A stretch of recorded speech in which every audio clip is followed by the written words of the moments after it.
इसी बीच बड़ी खबर की ओर रुख करते हैं, जहां पूर्व मंत्री कवासी लखमा का ईवीएम मशीन पर निशाना। कहा, अमेरिका जैसे देश में बैलेट पेपर से चुनाव। नेहरू और इंदिरा गांधी ताकतवर नेता थे, वे भी इतने वोट से चुनाव नहीं जीते जितने वोटों से महाराष्ट्र और देश में अभी बीजेपी जीती है।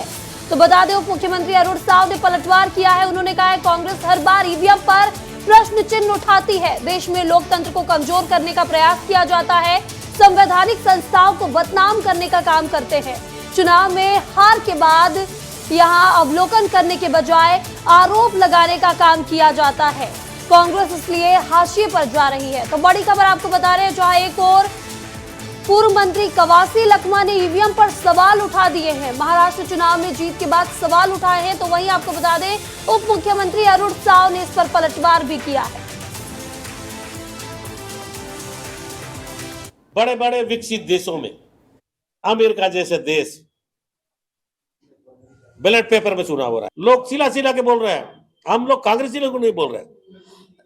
हम लोग वोट मांगने में नागपुर गया था, हम तो कांग्रेस को वोट देंगे, लेकिन मशीन एक आदमी बोल रहा है मशीन, तो इसको क्यों बैलेट पेपर में नहीं करना?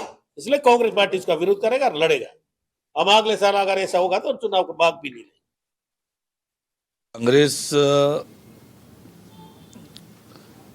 अपने गिरेबान में झांकने के बजाय संवैधानिक संस्थाओं पर, ईवीएम पर लगातार ठीकरा फोड़ने का काम करती है। लोकतंत्र को कमजोर करने का प्रयास, संवैधानिक संस्थाओं को कमजोर करने का काम, लोकतांत्रिक और संवैधानिक संस्थाओं को बदनाम करने का काम, ये कांग्रेस की आदत बन गई है। इस खबर पर ज्यादा जानकारी के साथ हमारे सहयोगी संजय ठाकुर हमारे साथ जुड़ चुके हैं। संजय, पूर्व मंत्री कवासी लखमा ने ईवीएम मशीन पर एक बार फिर निशाना साधा है और दूसरे देशों के जैसे बैलेट पेपर से चुनाव कराने की बात कही है, सवाल उठा दिए संजय एक बार फिर। देखिए, कवासी लखमा बस्तर में कांग्रेस के सबसे सीनियर नेता हैं, 6 बार के विधायक है कोंटा क्षेत्र से। वो भी 6 बार जो चुनाव जीते हैं वो ही इसी ईवीएम मशीन के द्वारा उन्होंने चुनाव जीता है। लेकिन हाँ, उन्होंने अपनी पार्टी के स्टैंड को कायम रखा है। उन्होंने कहा है कि ईवीएम के द्वारा जो चुनाव हो रहे हैं उसमें कांग्रेस को नुकसान हो रहा है और सिर्फ बीजेपी को ही फायदा हो रहा है।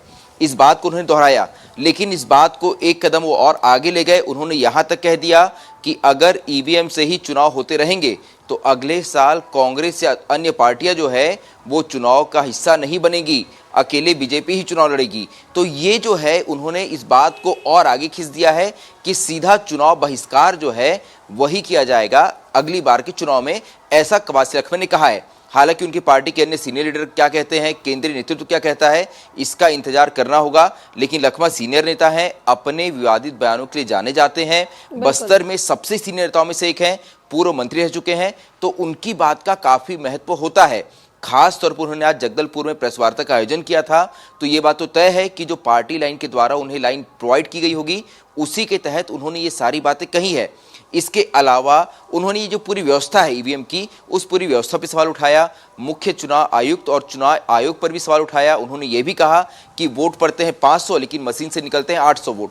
तो काफी आरोप जो है उन्होंने इस बार ईवीएम पे लगाए हैं। साथ ही ये भी जोड़ा है कि अगर ईवीएम से ही चुनाव होते रहेगा तो अगली बार चुनाव का बहिष्कार कर देंगे। बिल्कुल बिल्कुल संजय, अब देखना होगा कि आखिर ईवीएम की लड़ाई कहां तक जाती है। घमासान लगातार जारी है और अब कवासी लखमा ने यह कह दिया कि अगर ईवीएम से चुनाव होंगे तो अगली बार पार्टी चुनाव का हिस्सा नहीं होगी। देखना होगा आगे क्या कुछ होगा। इस तमाम जानकारी के लिए आपका बहुत बहुत शुक्रिया।